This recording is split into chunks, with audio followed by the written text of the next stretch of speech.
quatrième et dernière vidéo, c'est déjà long, hein, je sais qu'il faut faire court aujourd'hui, sur la question de la réfutation de l'abbé Cekada, qui a déjà été réfuté par Avrier, hein, je vous le rappelle, hein, donc ça ne tient pas tout ça.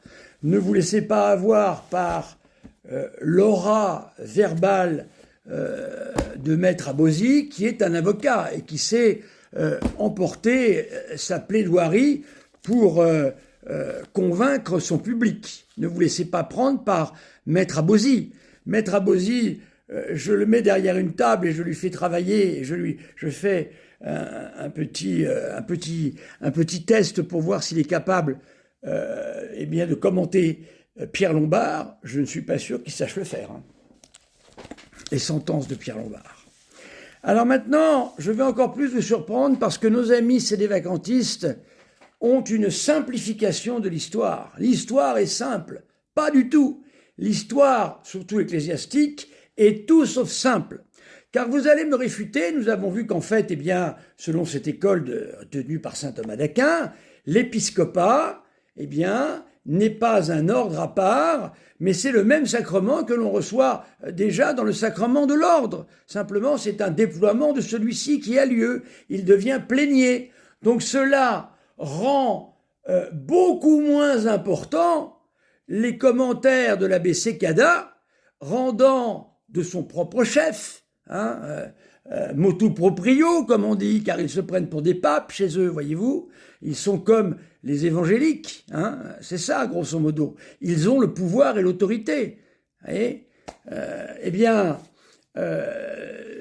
nous pouvons dire ici que sa remise en cause du rituel des sacrements revu par Paul VI perd beaucoup de son importance. Mais vous me direz, mais bien sûr, les prêtres peuvent par exemple donner le sacrement de la confirmation par délégation.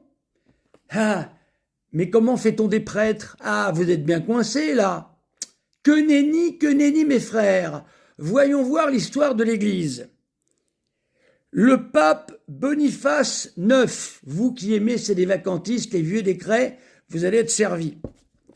Boniface IX, pape, en accord avec la doctrine de nombreux canonistes du Moyen-Âge. Voilà.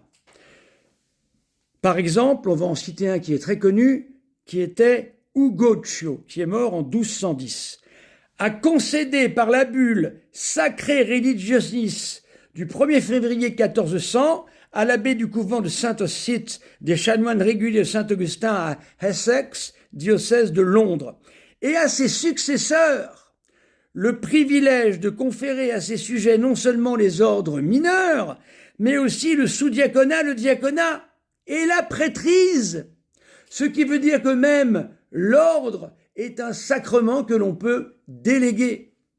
Ainsi, nous voyons que le prêtre, par délégation du pape, peut ordonner d'autres prêtres. Ainsi, eh bien, nous voyons que ce père abbé qui n'était que prêtre a fait des ordinations de prêtres, lui et ses successeurs. Il faut savoir que ce privilège a duré jusqu'en 1403, mais attention mes amis, les ordinations qui ont été faites par ce prêtre en vertu de la délégation du pape, eh bien, n'ont jamais dans toute l'histoire de l'Église été déclarées invalides. Je continue. Le pape Martin V, par la bulle Gerentes ad Vos du 16 novembre 1427, a concédé pour une durée de 5 ans à l'abbé du couvent cistercien d'Alzell, diocèse de Meissen, le privilège de conférer à ses religieux et à ses sujets tous les ordres, même les ordres majeurs, sous-diaconat, diaconat et prêtrise. Allons plus loin, mes amis. Le pape Innocent VIII, par la bulle Exposit Tue Devotionis du 9 avril 1489, accorda à l'abbé de Cîteaux et aux évêques des 4 plus anciennes abbayes cisterciennes et à leurs successeurs le privilège de conférer à leur sujet les ordres majeurs. Les abbés cisterciens en faisaient encore librement usage au XVIIe siècle. Ce qui veut dire que de simples prêtres, par délégation du pape, ont pu, durant de très nombreuses périodes et des périodes différentes, ordonner des prêtres. Donc, mes amis, cette réalité plaît dans la faveur de ce que nous dit saint Thomas d'Aquin. C'est-à-dire que, en fait, l'ordre, eh bien, c'est le même sacrement qui est donné au moment du sacerdoce, puisque le sacerdoce, selon l'Épître aux Hébreux, selon saint Thomas d'Aquin, selon le Concile de Trente, c'est l'essence, eh bien, du sacrement de l'ordre et de ses 12 degrés. Donc encore quelque chose qui vient pour abaisser cette espèce de grandiloquence que l'abbé Sécada, très conciliaire pour le coup, Concile Vatican II, c'est assez paradoxal apparemment, mais très souvent c'est le cas, hein, car les thèses défendues par l'abbé Sécada sont des thèses qui sont plutôt Vatican II en fin de compte, hein. C'est ça qui est drôle, hein. On oublie toutes les querelles d'école, hein. Et je terminerai par un argument massif dans l'histoire de l'Église également. Les curés de paroisse au XIXe siècle et même milieu du XXe siècle, à Paris par exemple, étaient dans leur paroisse plus importants que le diocèse, que l'évêque du lieu, par leur puissance épiscopale, par leur puissance sacerdotale. Voilà. C'est un fait que vous pouvez constater dans n'importe quel livre d'histoire. Vous êtes tradit, lisez Rohrbacher, si vous voulez. Voilà. Ou bien lisez des choses peut-être un peu plus récentes, Flichet-Martin, voilà. Bon, bref, peu importe. En tous les cas, voilà, mes chers amis, ce que je voulais vous démontrer. Ainsi, non seulement nous savons, grâce au bon père d'Avrier, que le rituel d'ordination des évêques fait par le pape Paul VI est tout à fait valide et ne pose pas de problème, puisqu'il est basé sur un rite oriental qui n'a jamais été accusé d'être en aucun cas inefficace et invalidant, bien au contraire, et tout cela est de l'école de saint Hippolyte. Voilà. Et moi, je viens de démontrer que c'est pas si important que ça, le sacrement de l'ordre. Ecclesiam supplete, d'une certaine façon. Bien sûr, Ecclesiam supplete. D'autant plus qu'il n'y a pas d'ordre, selon saint Thomas d'Aquin, conféré lors de l'épiscopat, mais c'est le même ordre qui a déjà été donné au moment du sacerdoce qui se déploie dans l'épiscopat.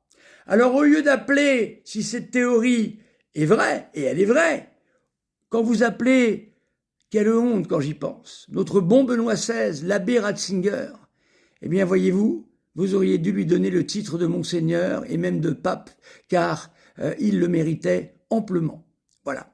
Hein, pas par lui-même, mais par tout ce que je viens de dire ici. Donc, voyez-vous, vos théories sur l'invalidité du sacrement épiscopal de l'évêque, eh bien, tombent complètement par toute cette querelle d'école dans laquelle tout de même sont inscrits de grands noms, et l'histoire nous donne raison, puisque d'autres prêtres ont déjà ordonné des prêtres, ce qui vous paraît sans doute extraordinaire, mais je vous ai donné toutes les preuves et toutes mes sources, je peux vous en donner encore plus, hein, on peut faire des recherches supplémentaires. Hein. Voilà, donc mes amis, j'espère que l'abbé Sécada, feu l'abbé Sécada qui est mort maintenant, nous allons pouvoir remettre une pelletée de terre et définitivement oublier ce nom qui a semé l'incendie, qui a semé l'hérésie, qui a semé la discorde, qui a semé, eh bien, la faction, l'esprit de faction et de désobéissance qui règne chez les cédés-vacantistes.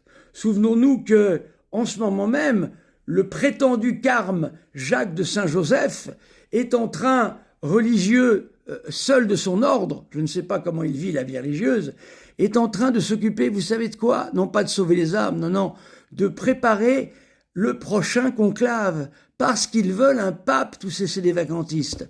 Aucun ne s'entend avec aucun, mais ils veulent un pape. Voilà où mène l'hérésie. Mes amis, sortez de là-dedans et rejoignez l'Église catholique pour vous battre et réformer l'Église de l'intérieur, comme cela s'est toujours fait, et cessez d'offenser notre Seigneur en suivant la voie du doute et de la contestation.